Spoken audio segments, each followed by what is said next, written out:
last lecture, I talked about how sometimes implicit differentiation can give you the answers quickly and easily. And sometimes, if you write the answer in terms of implicit differentiation, it looks less ugly than the ones that you get by writing explicit derivatives. Now, today, I want to show you this example where if you try to solve for y, it's practically impossible. I mean, can you solve this equation for y? I don't know how. This is because of this sign where y is inside the sign and there's a y cubed. It's not only a cubic equation but also a trigonometric equation. And such an equation is impossible to solve algebraically. So when you're asked to find y prime for such a question, there's no way to find the answer explicitly. Your only choice would be implicit differentiation. So let's try to differentiate this implicitly. Now let's do one by one because it's hard to digest everything at once. Okay, so first, let's try to find the derivative of x over y. And I told you that when you're differentiating by implicit differentiation, you just have to remember that y is a function of x. Okay?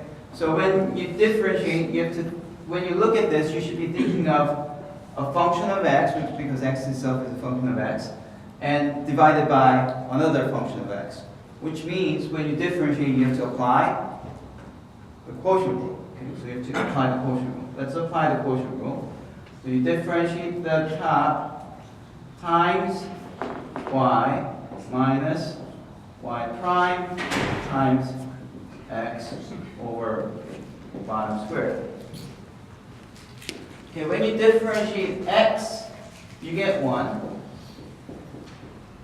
When you differentiate y, you get y prime. And it's very tempting to think of y prime as 1, but remember this prime that we were talking about here is really differentiation by x. So when you put x here, that gives you 1, whereas if you put y there, y prime is just dy dx, and you can't really figure out what it is. And in fact, trying to figure out what this is our goal. Right? So you don't want to get rid of this y prime. Y prime stays over y squared. And 1 times y is y, so it's y minus y prime x over y squared is what you get from differentiating x over y.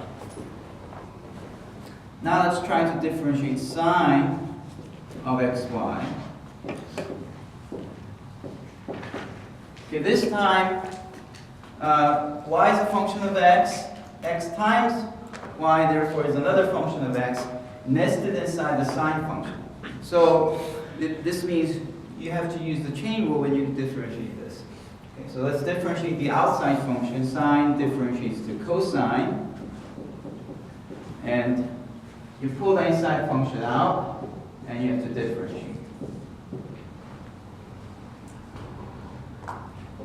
Okay, differentiating this is not so straightforward either, because y is a function of x multiplied by another function of x, which means you have to apply the product rule when you differentiate this.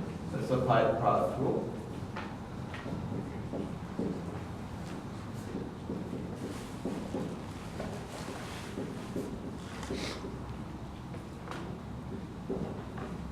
So you get cosine xy times y plus xy prime.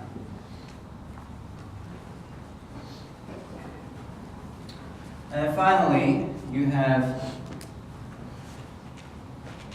4y cubed prime. And y is a function of x nested inside the cubic function, which means you have to apply the chain rule when you differentiate. So 3 comes forward. You subtract 1 off 3. And then you pull this y outside and differentiate. The inside function is pulled outside and differentiated. This is the y prime is something that's very easy to forget. Okay? Don't forget this term. So you end up with 12y squared y prime as the right side. Okay. Now let's put everything together. So if you differentiated this original equation, both sides, according to the calculations we've done, you end up with y minus y prime times x over y squared plus cosine xy times y plus xy prime and equal to 12y squared y prime.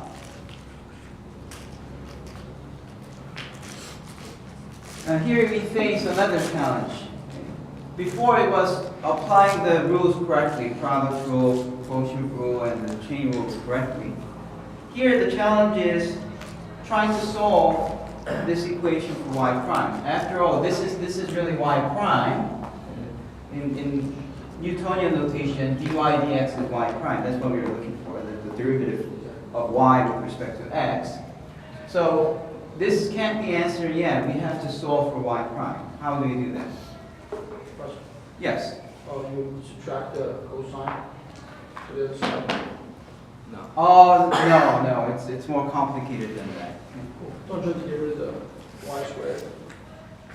Okay, yeah, so that could be one thing. You can multiply the y squared to get rid of the fractions. Usually when you have lots of fractions, you want to get rid of the denominator by multiplying that both sides. Okay, so I like that idea. Let's multiply y squared both sides. So if I multiply y squared both sides, y squared gets distributed to each of these terms. So y squared times this will cancel the denominator, leaving you with y minus y prime times x. And this one will acquire y squared cosine xy, y plus xy prime. And if I multiply y squared to this, y squared and y squared multiplies to the exponents add up when you have the same base. So when you have 12, y to the 4th times y prime. So that's one step forward to solving the equation for y prime. I need more room, so let me erase something here. Let me erase this part.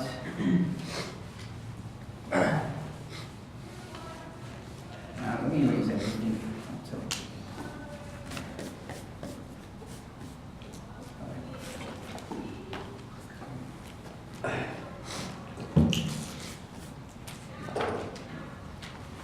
Now what I want to do is I want to take this much and distribute to each individual terms.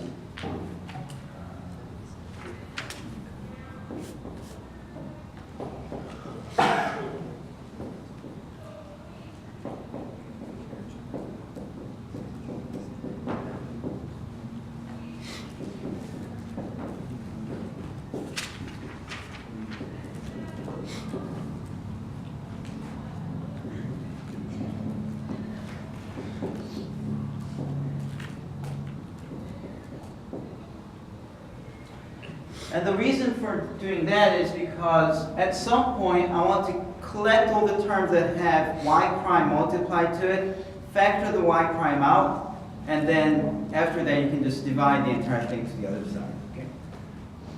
So let's try to collect the terms that have y prime multiplied. This doesn't have y prime multiplied, but this does. Let's try to mark those that have y prime multiplied. So I see this, I see this, and this. Okay? So those are the terms with y prime multiplied to it. And I want to put those to one side, and the ones that do not have y primes will be on the other side. So does that make sense? you can think of this like social gentrification between the have and have-nots. Like people who have money lives in one side, and who are poor guys live in the other side. All right. So just collect the ones that do not have y squared or y prime multiplied will be collected over here. But by the way, y times y squared, that's y cubed. So I have that. On the other side, I have 12 y to the fourth y prime plus y prime x minus y squared cosine xy. Let's put the x front. So that's what we have. So now we have y primes, the ones that do have y primes staying on one side, and ones without y prime on the other side. Okay, so we are almost done. What's next? What should we do next? No. Factor out the y prime. That's our plan. You factor out the y prime. Since everything here has y prime in there, I can factor out the y prime.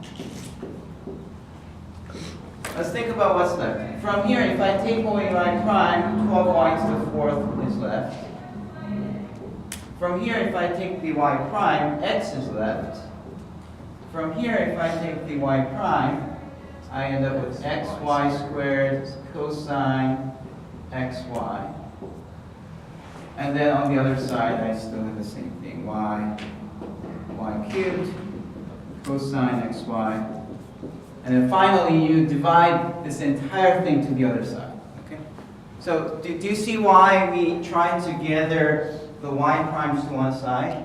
That way we can factor out the y prime, and whatever that's multiplied, we can divide both sides by this gigantic thing.